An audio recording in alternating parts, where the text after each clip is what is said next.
Shri Ram Jai Ram Jai Jai Ram Om Shri Ram Jai Ram Jai Jai Ram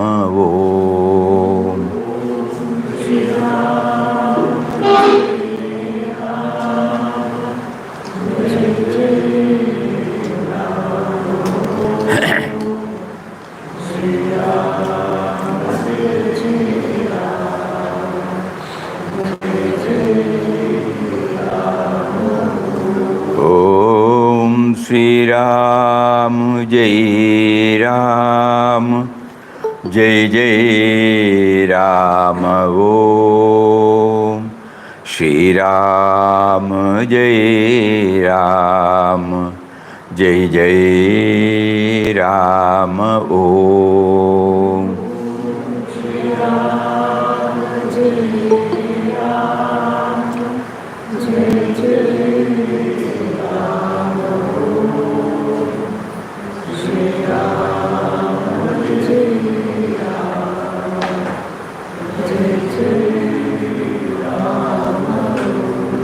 Om Shri Ram Jai Ram Jai Jai Ram Om Shri Ram Jai Ram Jai Jai Ram Om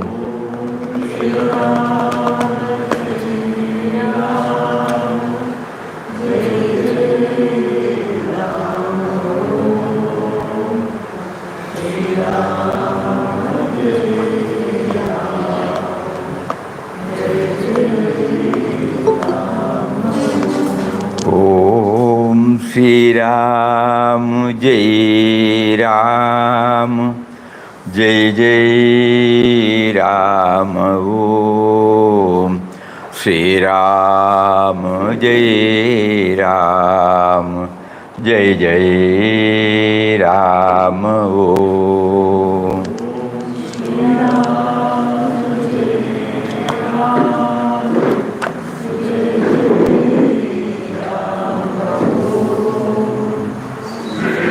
Jai Ram Jai Jai Ram Om Shri Ram Jai Ram Jai Jai Ram Om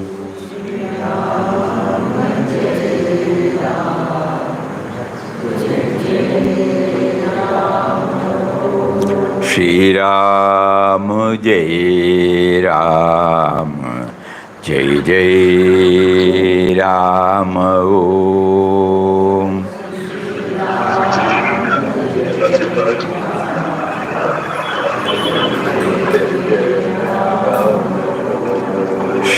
Ram Jai Ram Jai Jai Ram Om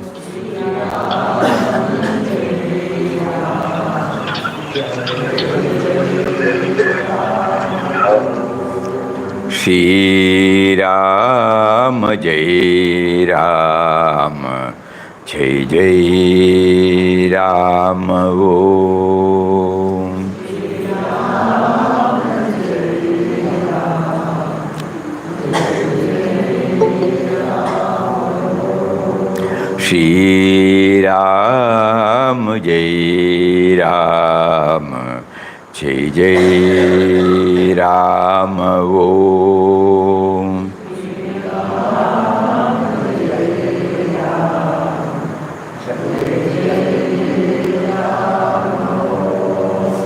Shri Ram Jai Ram Jai Jai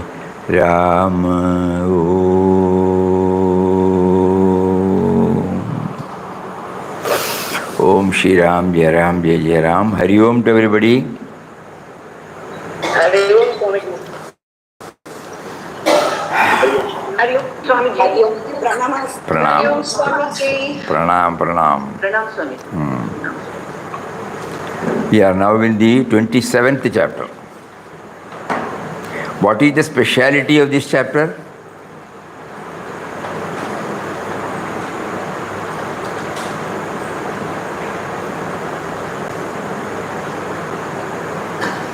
That means nobody has the text.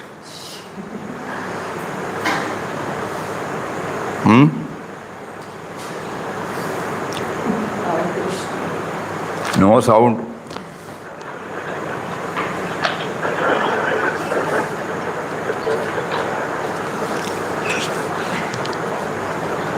Twenty-seventh chapter. Mathura Gokul Vrindavan. Mathura Gokul Vrindavan. That is the speciality. Before we go into the chapter, we would like to read the cosmic play. Swamiji. Bhakti. Why does the Brahman, the immutable, the eternal, the ineffable, manifest himself? Why and how does the non-dual become dual? Advaita proclaims that duality is only an illusion. All is Maya. Brahman alone exists. That alone is Nitya. All else is Mithya. Once that is realized, the world of duality will cease to exist. The Puranas, however, why some sound? Kindly mute the Hari Om. Kindly mute the audios, please. The Puranas, however, give a sweeter explanation. Lord Narayana is the Supreme Person, equivalent to Brahman in this creation, and this creation is his Lila, his play, the cosmic game. He is pictured as lying on his serpent couch with his consort Lakshmi sitting at his feet with eyes half closed, immersed in bliss. From this abode of peace, he decides to incarnate himself in order to enjoy his own creation. He takes on many incarnations, but his incarnation as Krishna is the exciting climax. A burst of joyful laughter, as it were, exploring the frailties and beauties of his own creation, admiring its grandeur, plumbing the heights and depth of its meaning, sometimes flouting his own laws, sometimes obeying, for he is the Purushottama, the Supreme Being, who possesses both the immutable unity and the mobile multiplicity. Who possesses both the immutable unity and the immobile multiplicity. Lord Narayana is Satchit Ananda, existence, knowledge, bliss. And his incarnation as Krishna is the expression of his Ananda. Because of it, all creation is possible. Because of his play, because of his delight, because of his sweetness. Krishna is the incarnate divinity of love. He is the essence of the love of the divine, for the divine, for the Jiva is also divine, and only the divine is capable of loving the divine with a love that is also divine. Krishna is the supreme, eternal, infinite, immortal, self-player, self-issuing, self-manifesting, self-finding. The blue boy of Vrindavan is the Lord, descended into the world to play from the divine Ananda. The call of his flute seeks to transform the lower, ignorant drama of mortal life into this divine Ananda. Those who are deaf to this enchanting call of love may be forced to listen to the crack of the whip at Kurukshetra, but to the seer, that is only another aspect of his love. If he appears to break the established human molds, it is only in order to create new molds from higher planes, and for this he has to shock the sleeping mind of humanity in order to change, liberate, divinize it. He is perfect love and perfect beauty, giving rise to perfect delight. The complete revelation of Satchit Ananda in a mortal frame. If this is Krishna, then what about the Jivas? Why and how did they manifest? Are they not divine and therefore part of the game? Why then do they not realize that it is a game? Why do they have to suffer and sin, laugh and cry? Why does the beggar not realize that he is in truth the divinity clothed in tatters? The Puranas declare that the whole of life is indeed the Lila of the Lord, in which he himself is the hero and the villain, the actor and the audience, the director and the producer, the song and the silence, and even the very stage on which the drama is enacted. It is by a large mobilization of his prakriti, his energy, his will and power that he manifests himself in all this multiplicity. But then the question arises as to why he allows himself to get caught in the web of his own creation. Can the spider be trapped in its own web? The explanation is simple. The best actors are those who can completely immerse their private lives in the personality of the character they are portraying. So also in the cosmic drama, the supreme actor has to forget his true nature and allow himself to be caught in the web of his own Maya. If he is to completely and satisfyingly enact the different roles, he becomes the king on the throne and the beggar in the street, the murderer about to be hung, and the victim lying in a pool of blood, as well as the judge pronouncing judgment in the court. He is the solo actor, the sole enjoyer, the only experiencer, oblivious of his divine origin, submerged in the role. He is playing, laughing, crying, dancing, singing, living and dying. The Avatara comes in order to free the Jiva from this complicated web of divine origin and enable it to realize its own nature. Fortunate are those who happen to catch the lilting strains of his sweet music emanating from his magic flute. For them, the mundane world ceases to charm, and like the gopis of Vrindavan, they run in rapture to that enchanter in the forest, forgetting everything, spellbound by the form of that Lord of love and beauty, Shyama Sundara, Manamohana Vanamali. Advaita seeks for the indefinable existence beyond personalities, but the devotee of Krishna sees in him the indefinable personality. By adoring him and by union with him, the Jiva can come to enjoy its own divine status. This is the promise made by him to Uddhava and Arjuna. Only then does the beggar realize that he was in truth the king who had taken on the role of a mendicant. Then the cosmic drama comes to a close, the curtain falls, the actor, director, audience remains in blissful, enraptured consciousness of himself as Sat, Chit and Ananda. This is the cosmic play, the play of God, inexplicable, tantalizing, adorable.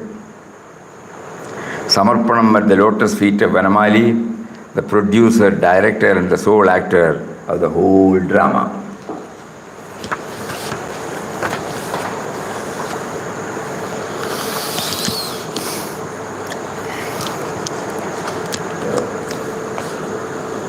In the book entitled Krishna Lila, this is the last chapter. Though every now and then the writer brings in that Krishna is the Supreme One, who is beyond all forms. Nowhere it has been beautifully brought out like this last chapter. And Papa was taken to Mathura, Gokul and Vrindavan. As Papa was also blessed to have the experience of being one with the creation, and at the same time retaining his sense of duality, and he was able to commune with the Supreme One, the indwelling reality, the all-pervading reality. He was able to enjoy more in the Mathura, Gokul and Vrindavan. When we go there, though our mind associates with the various Leelas of the Lord, we don't enjoy to this extent. Because to us, Lord Krishna is a separate entity,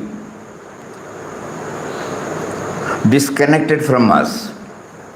But in Papa's case, Krishna is not a separate entity, but at the same time, he plays as a separate entity. At the same time, in Papa, the feeling of identifying himself as a devotee of Lord Krishna. So this is a rare phenomenon. So with that background, when we read this chapter 27, we will be able to derive the best out of it. So we will see, Mathura is the birthplace of that great incarnation, Sri Krishna. Sri Krishna is the veritable personification of love itself. His imperishable name lives still green and in all its pristine glory in the minds of all people in India. The Bhagavad Gita stands unraveled in the depth of its philosophy, pointing out the one goal which all human endeavor should aim at as the ultimate accomplishment of all life and existence. Mathura still remembers vividly the child Krishna and his charmed life, which is proved by the variety of mandirs in the place in which he is worshipped. Daily in the form of gaudily dressed idols, on the day of Ramdas's arrival at Mathura, Ramkinkar was being laid up with fever. Before he came in touch with the new Sadhu Ram, went to the city in quest of the holy river Jamuna. Ram, who was ever ready to offer help to him, now brought him in touch with a Brahmin going towards the river. He came of his own accord towards him and proposed to lead him to the river. Here, one test. Ram made him to go through another test. What was that? Monkey has taken. Yes. Papa was not able to go with Ramkinkar because Ramkinkar was with fever. So this test was given to Papa, and after that it solved as Ram has arranged another Sadhu Ram to accompany Papa. This is the test, Swamiji, given to Papa Ramdas. Okay. Then there is a second test then.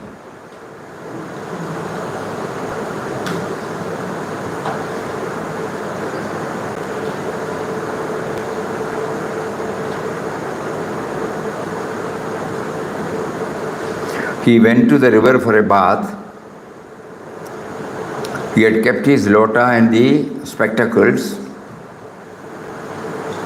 And when he came out, suddenly a monkey came and took the spectacles. It was difficult for Papa to have the correct vision in the absence of spectacles. Swamiji, positive outlook. Positive outlook. And then Papa felt, oh, probably the time has come for him that God may be restoring his sight fully. But the Brahmin who accompanied Papa did not feel satisfied with that. He immediately asked two boys and explained to them, and they somehow chased the monkey and got the spectacles back. It was all Ram's wish and thought within himself. Perhaps Ram meant to restore. So the monkey Bayanu. Here, however, in about a quarter of an hour, the boys returned, bringing with them the pair of spectacles in a sound condition. It was after all a test of Ram on his humble slave. Any incident that is happening, either you take it the positive way or take it as a test.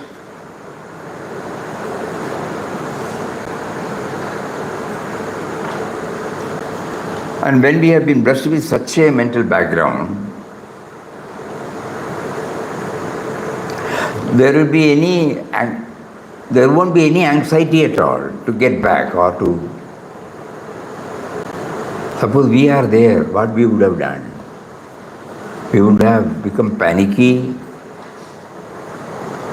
We would have grumbled, complained, made a big mess of it.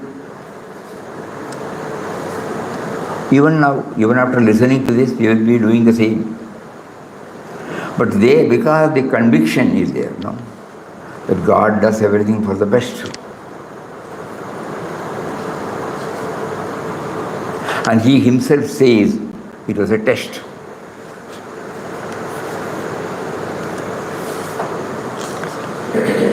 Then he went to Govardhan. Govardhan was situated at a distance of 14 miles from Mathura. They reached this place at midday. Here was the famous hill of Govardhan, which is said to have been lifted up by Sri Krishna and supported on the tip of his little finger to protect the cows and cowherds, his playmates, from the heavy torrents of rain sent down by the angry god Indra. But this hill is fast diminishing and has come down almost to the level of the surrounding land. The stones cut out from the hill have been, for the most part, used in the erection of houses at the place. However, to represent the hill, a piece of rock from it is preserved, enclosed by an iron fence and with a top roof. Upon this rock, pilgrims pour ghee, milk, curds, and offer puja.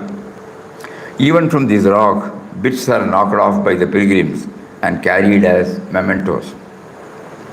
After securing food at a dharamshala, Ramdas and Sadhuram rested for a while in the afternoon. In the evening, both the Sadhuram and he were out on the road, going round about the town, when they heard from a distance the sound of bhajan. Thither Ram led him to the Sadhuram. Shortly after this, they found themselves in a small Ram Mandir, and in front of the images, about half a dozen saints were sitting and singing to the accompaniment of the cymbals, tambourine, and mridang, the glorious name of Ram. The words were Hare Ram, Ram Ram, Hare Hare, Hare Krishna, Krishna Krishna, Hare Hare. This bhajan was sung repeatedly in a variety of tunes, producing in the atmosphere an electric influence full of peace. In this place, he remained for nearly 4 hours, fully absorbed in the charming sound of Ram's name. Next day, he and his guide started back for Mathura after a short stay there. Ramdas, who missed the Sadhuram, proceeded alone to Gokul, lying at a distance of about 5 miles. Gokul is the place where Sri Krishna grew up as a child, played his games, exhibited his extraordinary powers. Here also the blessed Jamuna flows. It was here in this river, perhaps, that Sri Krishna rode and danced on the hood of the venomous serpent Kaliya. After a day's stay here, he returned to Mathura, whence he proceeded to Vrindavan, about 6 miles off. Vrindavan is a very delightful place. Here the same Jamuna flows in all her tameness and purity. There are beautiful natural gardens of neem and other trees on the banks of the river. To sit under their cool shade, when the fresh breeze is blowing over the place from the bosom of Mother Jamuna, is to enjoy heaven itself. He was charmed with the place and stayed on the banks of the river for a fortnight. For a fortnight.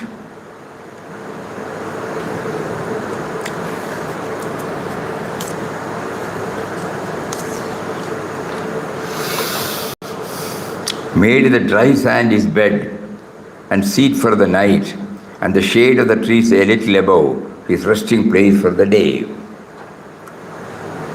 Moonlit nights here were all bewitching. The very air seemed to be charged with the presence of that love incarnate Sri Krishna.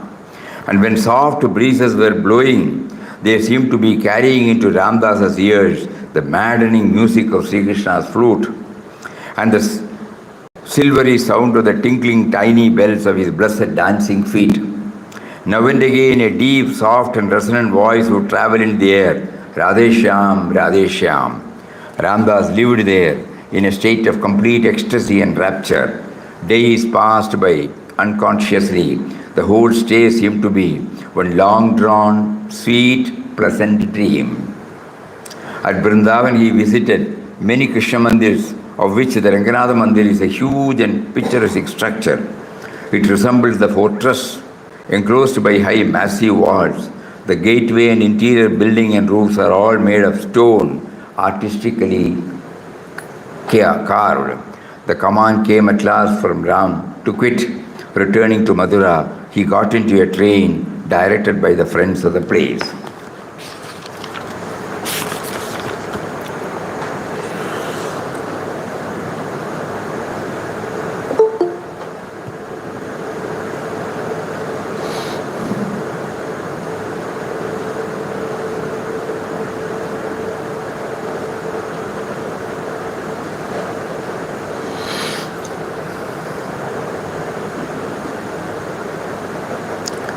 All these places are connected with Lord Krishna's, childhood days or boyhood days.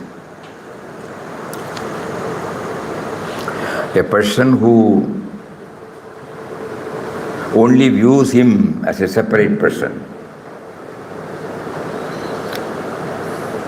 will not be able to sustain it. For 15 days he was staying there, reveling in that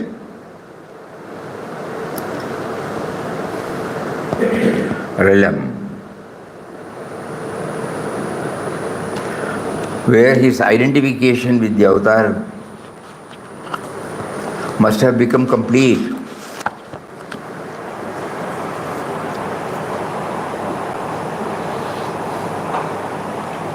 Because before he started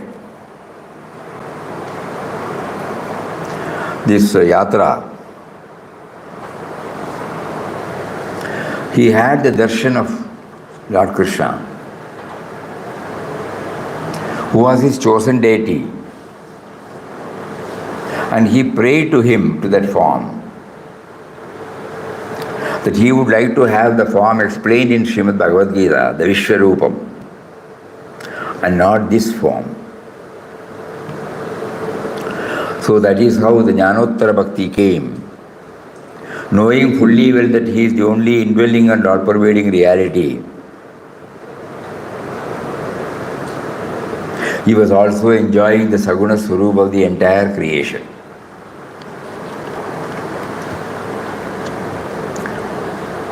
So this is the background Papa has. Unlike you and I, when we go there, though we also associate with Krishna's thoughts, it may be only for a short while.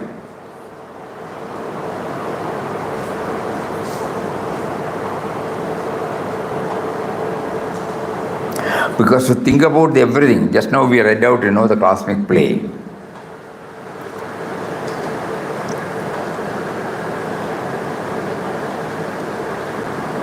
That he has become many. To enjoy, he decides to incarnate himself in order to enjoy his own creation. He takes on many incarnations, but his incarnation as Krishna is the exciting climax. A burst of joyful laughter, as it were, exploring the frailties and beauties of his own creation, admiring its grandeur, plumbing the heights and depth of its meaning, sometimes flouting his own laws, sometimes obeying. For he is the Purushottama, the Supreme Being, who possesses both the immutable unity and the mobile multiplicity.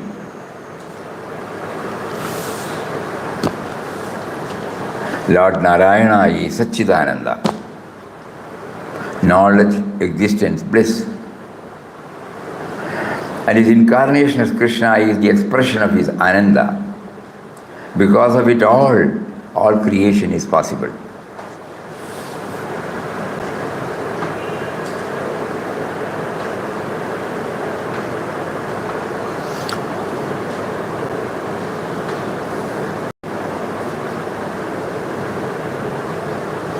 Excepting for that small test, the entire chapter makes us to closely associate with the avatar of Krishna.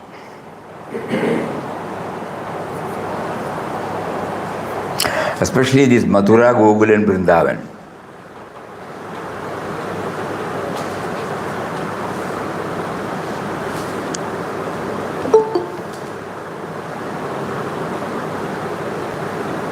And that's why he said,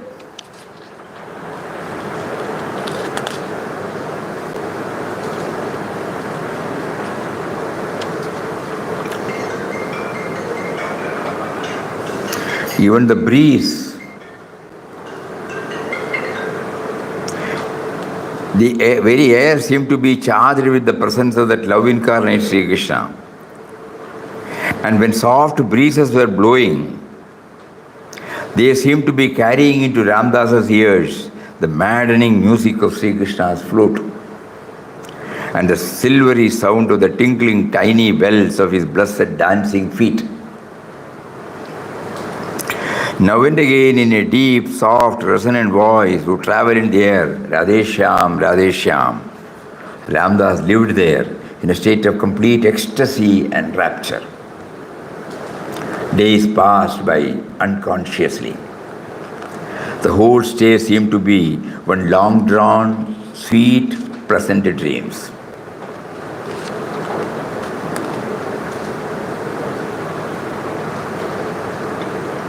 Swamiji,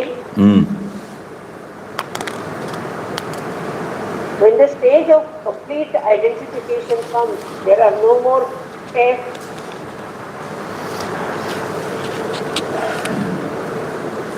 When the tester and the tested become one,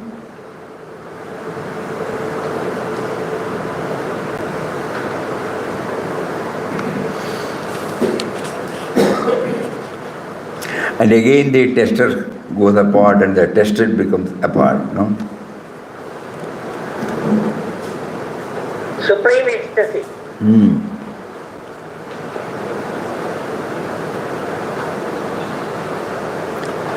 When the monkeys took these spectacles, it was a test. If that resignation is not there, look here now, it is almost time to restart. What are you going to do? Later, no? Not now.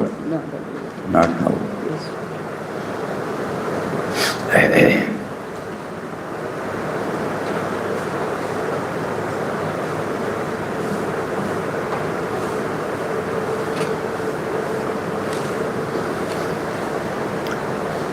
So he himself said, Ram was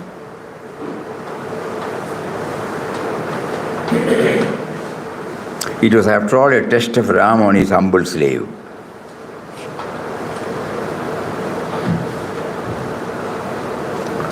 That means the mind has become that much still, serene, peaceful, free from anxiety.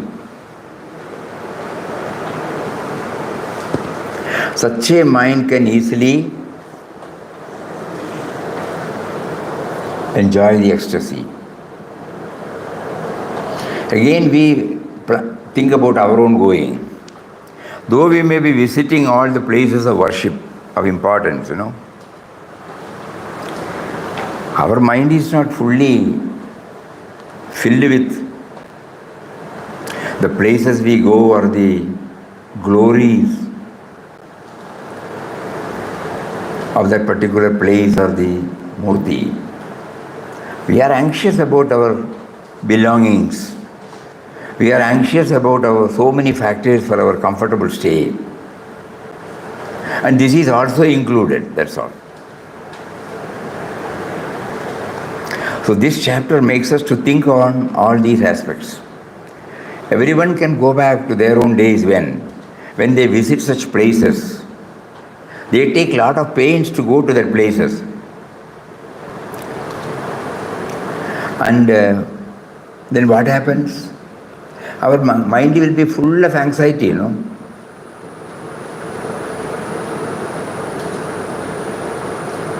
Whether the accommodation we arranged is all right, whether we will be able to, the arrangement we have made for our food is okay. So many things. They preoccupy, and when we actually go to the place of worship, probably for a split second we may enjoy the bliss. But again, we are very much worried. Somebody is missing, somebody is not there. Suppose there is too much crowd. So when he says he was there for 15 days, just think about it. And in detail he has given what are the factors that made him to really make use of it as the best opportunity. Vrindavan is a very delightful place. Here the same Jamuna flows in all her tenderness, tameness and purity. There are beautiful natural gardens of neem and other trees on the banks of the river. To sit under their cool shade, when the fresh breeze is blowing over the place from the bosom of Mother Jamuna, is to enjoy heaven itself. He was charmed with the place and stayed on the banks of the river for a fortnight. On the shade of the trees a little above, his resting place for the day, moonlit nights here were all bewitching. Made the dry sand his bed and seat for the night. The very air seemed to be charged with the presence of that love incarnate Sri Krishna. And when soft breezes were blowing, they seemed to be carrying into Ramdasa's ears the maddening music of Sri Krishna's flute and the silvery sound of the tinkling tiny bells of his blessed dancing feet. Wow. The mind is full. Nothing else is there.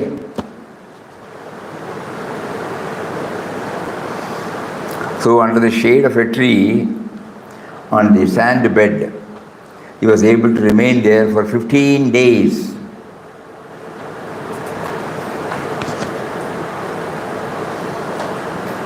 The purpose of narrating this must be, we infer it, that's what we feel.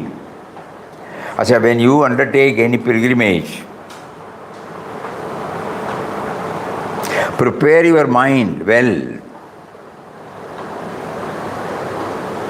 Because you are going there to feel the presence of the Master there or the deity there. Though he is there in your heart, that visit becomes instrumental in feeling, in making us to feel his presence. So what all we should do?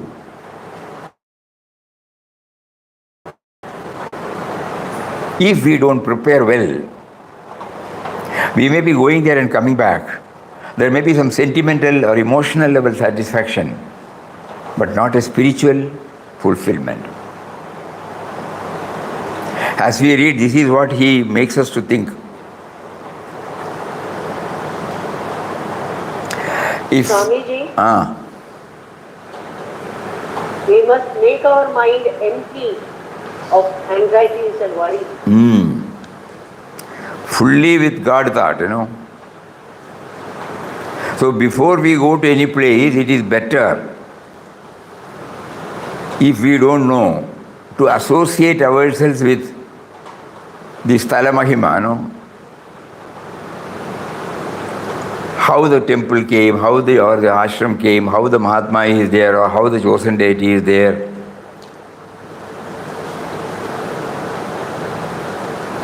Suppose we are going to an ashram to meet a Mahatma. It is better to go to the beginning of his spiritual journey than seeing him at the end.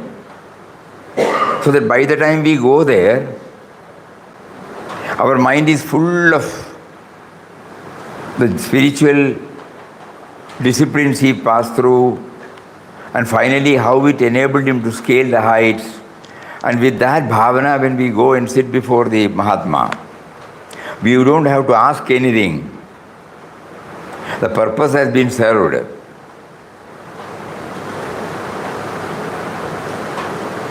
He has mentally made us to go through the whole spiritual journey. Similarly, of the Ishtadevatas, chosen deity of the temple.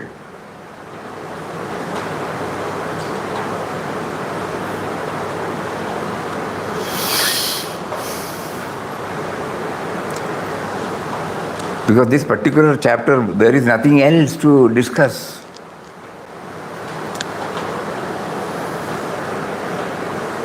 How he was able to enjoy it, not enjoying, an ecstatic feeling,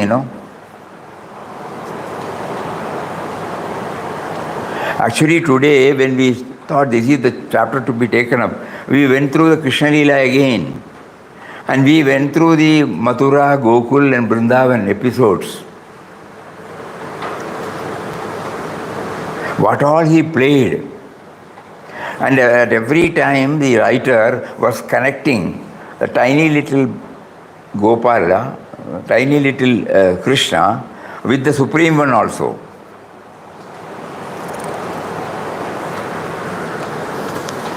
It was very, very interesting. Not to just at one place he says, bondage of the boundless.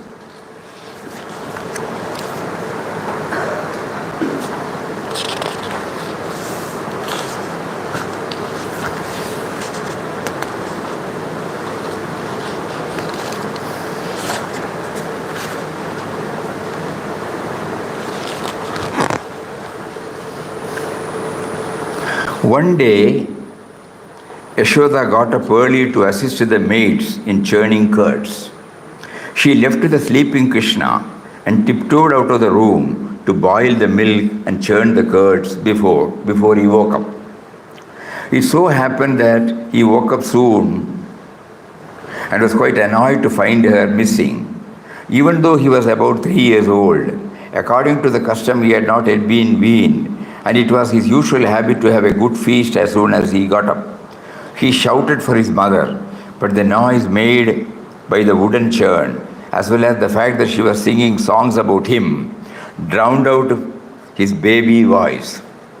By now, he was thoroughly disgruntled and decided to go down and investigate.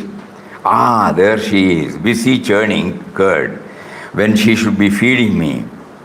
He thought, as he spied her from the door. Running to her, he caught hold of the churning rod, put a stop to the whole operation. She turned to look at him. Her eyes melted with love and her breasts started to flow of their own accord. He was such an enchanting sight. His bunch of curls was sprouting from the top of his head, where she had tied it in its previous evening, with a single peacock feather stuck in the middle. His eyes were smudged with collyrium due to the tears he had shed, and now one tear was precariously balanced on his lower lids, wondering whether to fall, loath to leave those lovely eyes. His lips were pink, with the full lower lip thrust out in a delicious pout. She caught him to her in a tight embrace, and loosening her garment, she started to feed him. Both mother and the son were thoroughly enjoying this interlude. He sucking with gusts, and she watching with great tenderness, when suddenly she heard the hissing noise of the milk boiling over on the fire. Placing the child down on the floor, she ran to rescue the milk. Krishna was furious. His eyes became red, his lips trembled. It is bad enough to have been deprived of his pleasure in the morning, but this was the very limit. To be dumped like a sack of potatoes where he had not finished drinking his fill, he would show her. He took up the heavy wooden churn and brought it down with a bang on the mud pot containing the curd she had been churning. The buttermilk gushed out with a gurgle, with the blob of butter in the middle, with make-believe tears in his eyes. Make-believe tears. He looked aghast at what he had done. Deciding that discretion was the better part of valor, he hurriedly trotted off on. At the door, he turned and looked back. The blob of butter looked too inviting. Moreover, he was still hungry. He trotted back, rescued the butter, ran to the veranda where there was a big rice husking mortar. Seating himself precariously on top of this, he proceeded to enjoy his stolen feast, throwing a few lumps of the kittens now and then. Yashoda returned after rescuing the milk and saw the mess he had made on the floor. But of the child there was no sign. She tiptoed and saw him sitting on the mortar, glancing here and there with the pretended fear of discovery written large in his eyes. She approached him slowly from behind. Turning around, he caught sight of her, jumped down, ran away. She gave chase to him who cannot be caught even in the mind of a meditating yogi, purified by austerity, crying and rubbing his eyes with buttery fingers. Looking back anxiously at his mother, who was slowly catching up with him, he ran and hid behind the mortar. When she saw his fear, she threw away the stick she had been carrying and decided to tie him to the mortar. See, when we read, everything is done with a purpose. All this drama we will see later. She threw away the stick and decided to tie him to the mortar. Quickly she returned with the longest and strongest piece of rope she could find. Creeping up to the stone, she suddenly threw it over him and said, "Now I am going to tie you up." At these words, a tuft of curls bobbed up over the stone, followed by two anxious eyes, one tiny nose and a pair of buttery lips ending in a determined chin that lifted up and rested on top of the stone. "I am going to tie you up," she repeated, hardening her heart against the plea in his enchanting look. His eyes looked down, but there was a mocking gleam in them. He was the unmanifest supreme, sporting as a human child, whom these gopis took to be their own son, and was trying to fasten to the mortar. Determinedly, she wound the rope around his waist, found it short by 2 fingers. So she attached another rope, wound it twice around him, again found it short by 2 fingers. She attached another rope with the same result. Thus she exhausted all the ropes in the house, and still there was a shortage of 2 inches to complete the round. The other gopis who had come to catch the fun now began to laugh at Yashoda's predicament. As for her, she could not imagine what the matter was. She was still to learn the folly of trying to bind the one who is boundless. The mocking gleam was more pronounced, and the gopis started tittering among themselves. She did not believe us when we told her, and see, now she herself is suffering. The poor mother was desperate. She cast an imploring look at her little son. Seeing the pathetic sight of his perspiring mother, with hair disheveled and flowers falling, Krishna felt pity, allowed himself to be bound. Not even the gods could attain as much grace from him as he showed onto this gopi, his mother, for the rope of love is the only cord capable of binding the boundless. What a beautiful way. No? Not even the gods could attain as much grace from him as he showed to his gopi, his mother, for the rope of love is the only cord capable of binding the boundless. Just you stay there, you naughty boy, she said sternly, as she bound him with ease, thereby hoping to convince the others that she was fully capable of punishing the little rogue. Everyone drifted away, leaving him alone. His mother also went inside after admonishing him once more. Luckily, he had thought of hiding some of the butter in the hole of the mortar. He took it out, had a small feast, but soon he became quite bored. What was he to do now? Since he had given an unspoken promise to his mother to remain tied. Suddenly he spied a pair of gigantic trees in the distance. They were growing very close to each other. In fact, between them there was such a small gap that only a very small boy like him could manage to squeeze through. He was stuck with a desire to put his theory into the test. Now was the good time. He set off a brisk trot on his chubby legs, followed by a grumbling, rumbling, pounding stone. In all its life, it had never been treated so ignominiously. It hardly befitted a stone of its dignity to be bouncing up and down in the wake of a small boy like this. Krishna had reached the trees, passed with ease through the gap between them, thereby proving his point. But the poor stone got well and truly stuck. Krishna looked back, saw the impediment. 1, 2, 3. He said and gave a slight tug. Both the trees crashed on the ground. In their place stood two handsome celestials. They were the sons of Kubera, the god of wealth, and were known as Nala Kubera and Manigriva. They had been cursed by the sage Narada in order to curb their pride arising from the intoxication of wealth. The spell could only be lifted by the touch of the Lord, who had embarked on this particular game to fulfill the words of his devotee, Narada. With folded palms, they bowed low and extolled him.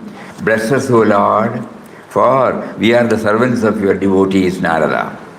It was by his blessings that we have this opportunity to see you. In the future, may our words be always devoted to the narration of your excellence. May our ears be always listening to the accounts of your deeds. May our hands be ever engaged in performing work for your sake. May our mind ever rest in constant remembrance of your feet. May our heads always remain bowed in reverence before your temple, which is the whole universe. Hearing this, the Lord was pleased. He blessed them, sent them back to their abode in the Himalayas. The celestials rained flowers on him, addressed him with a new appellation, Damodara, the one with a rope around his waist. Hearing the terrific sound of falling trees, Nanda and Gopalas rushed to the place to find Krishna sitting happily on the mortar, eating the small blackberries from the tree. Nanda now proceeded to liberate him, who is capable of liberating all souls. Yashoda anxiously inspected him for bruises, but could find none. Everyone commented on the miraculous way in which this child managed to escape from danger.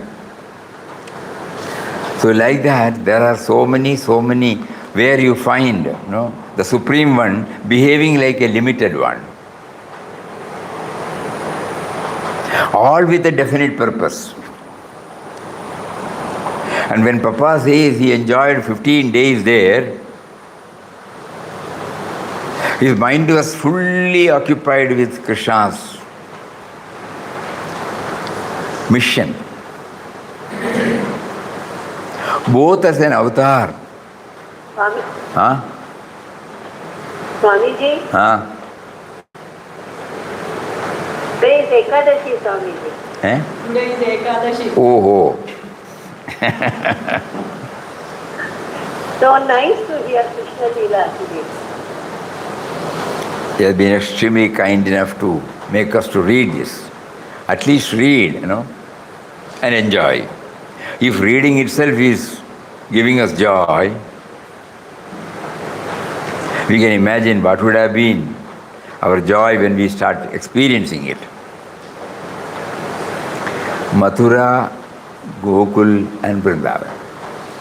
So before we go to Mathura, Gokul and Vrindavan, it would be advisable to read what all exploits he did. And at the same time, not limiting to a display, always connecting ourselves with the Supreme One, who is in us, who is everywhere around us. That is the beauty, In this book, Vanamali, she, every now and then, she ensures that it is his play, cosmic play. And he makes it so lively that he behaves exactly like a mischievous child. But at the same time, behind that play, so many people are getting liberated,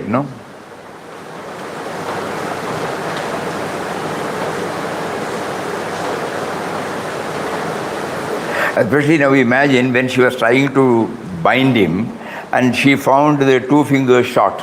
Every time she ties with a new piece, again the same thing comes. So we can't bind the boundless. But at the same time we can bind him.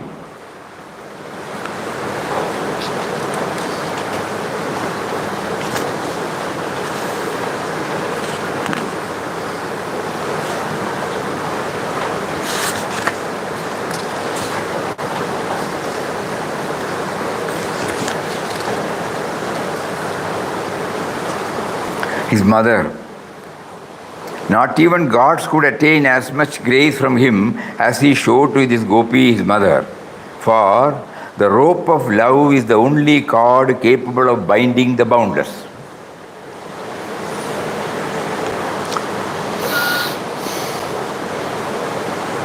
Bhakti, divine love.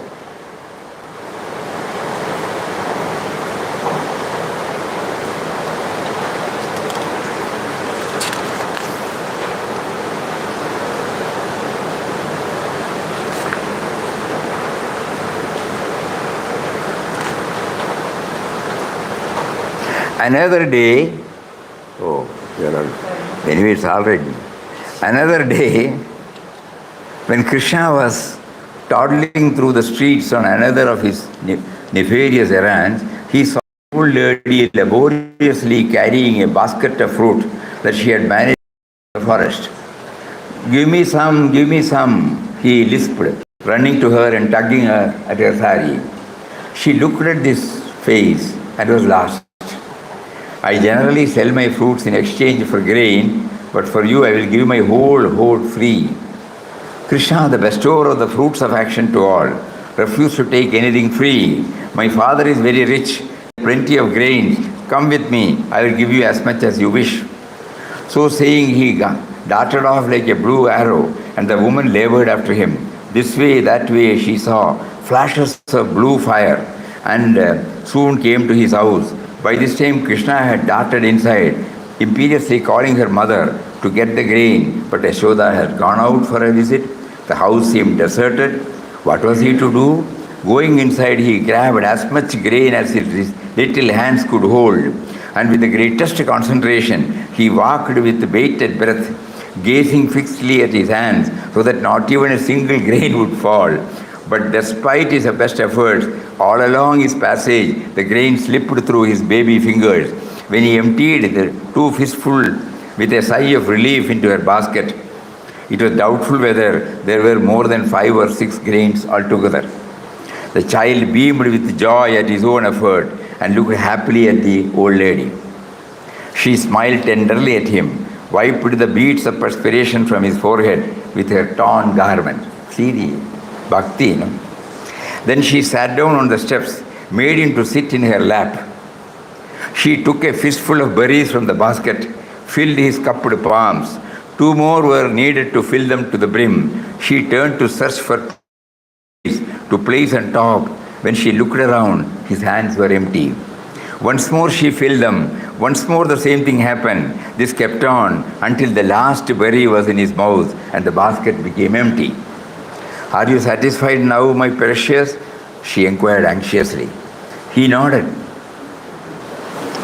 He nodded his head vigorously so that the bunch of curls bounced up and down. He could not speak. His mouth was too full. Though she had received only a few grains in return for her entire store of fruit, the old lady's heart was filled with unspeakable joy. Something for us to ponder over these words, you know. Lifting the empty basket onto her head, she walked forward with a lilt. She had hardly gone a few steps when she felt a great weight on her head, and putting the basket down, she found that it was filled with precious gems as big as the fruits. They sparkled in the sun, glistening and gleaming, some black like Krishna's eyes, winking at her in mischief, some blue like his body as he darted before her, some pink like his palms, upturned to receive her fruits.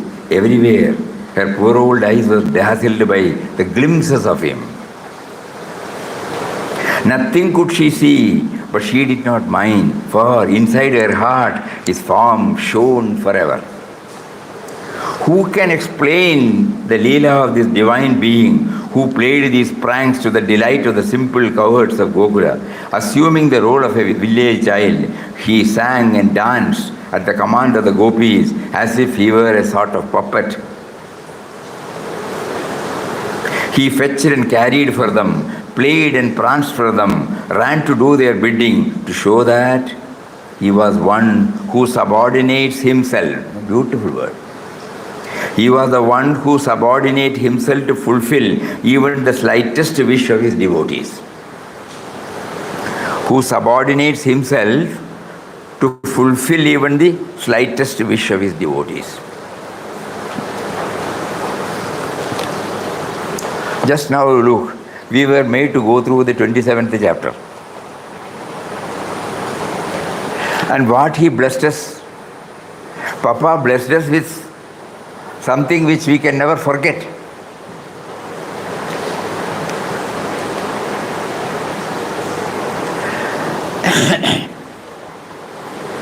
And we can now imagine, if we are able to enjoy this for 2 minutes reading or 5 minutes reading, when he was completely absorbed in the whole play of Krishna, both as the Supreme One as the little one, he was able to ecstatically spend his 15 days unconcerned by anything outer. No? Just imagine 15 days under the shade of a tree on the sand bed. And he closes the chapter with that feeling. Days passed by unconsciously. The whole stay seemed to be one long drawn, sweet, pleasant dream.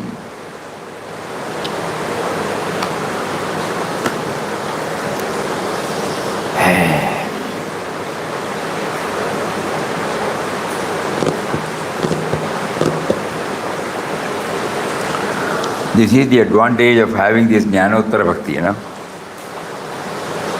Every now and then he gives us this sweet, the sweet of the sweetness, you know.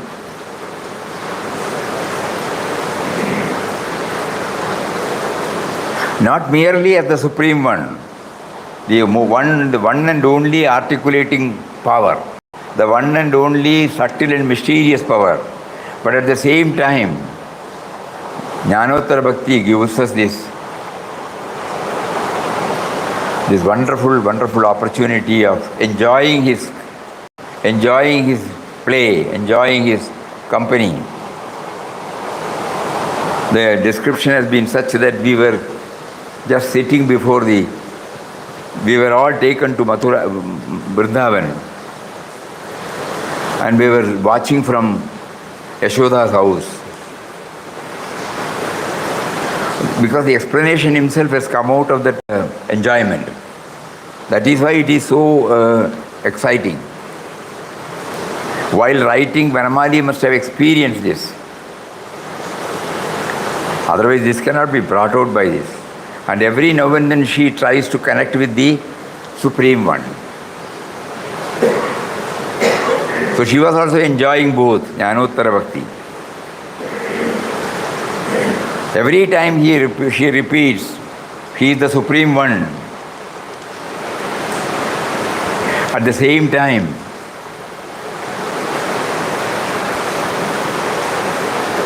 herself watching the play he had while he was a small boy. வெண்ணை திருடிய கள்ளன் வெண்ணை திருடிய கள்ளன் வெண்ணை திருடிய கள்ளன்.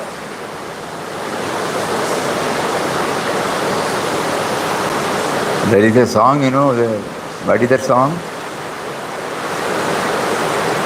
He says, the two meanings are there in the song. Makan na kaya,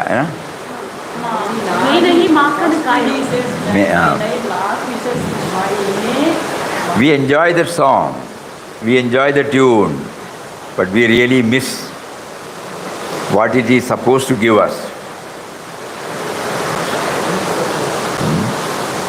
Now Papa is teaching us through this particular chapter.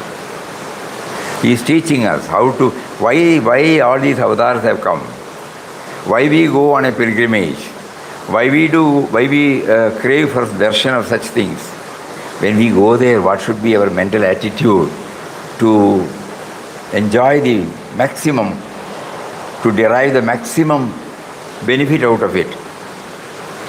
Today he gave us. Let us all try to dwell on it more and more deeply. Hari Om. Om Shri Ram Jai.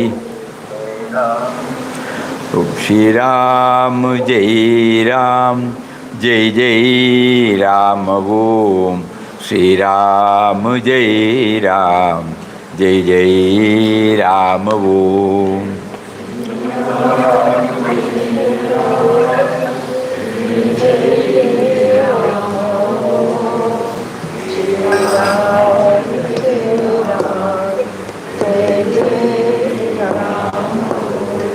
Shri Ram Jai Ram.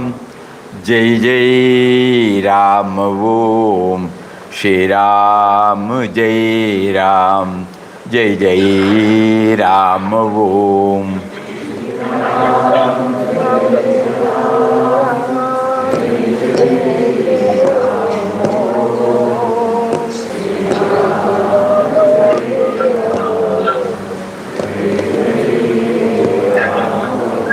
Shri Ram, Jai Ram, Jai Jai Ram. Om Shri Ram, Jai Ram, Jai Jai Ram. Om. One more thing I would like to share. The nearby temple, Saptaha is going on in Malayalam, Bharat. Bhagavad Saptaha. So the person who is writing the Saptaha, yesterday night came to Sadhana Kudir after 8:30 or 9 o'clock. We spent more than an hour with him. He was only telling about this. We are talking about the exploits of Lord Krishna. But and tears come. We are moved, we are touched, we are kindled. But we don't get that much satisfaction that he is within us. Exactly the same thing he was telling. And he was also frank enough and childlike. He said, I am only praying rather than Bhagavad Saptar. I must be communing with him. so that his presence is felt within me. And then I explain about the exploits of his. So I pray for that blessing, that I should feel his presence within me. And for the sake of devotees, he makes me to say the exploits. That was the background yesterday. We never knew that this is what he is going to make us to read. So everywhere he arranges everything, prepares the necessary background to enjoy it well. Hari Om. Hari Om, Swami. Hari Om. Hari Om. Hari Om. Hari Om.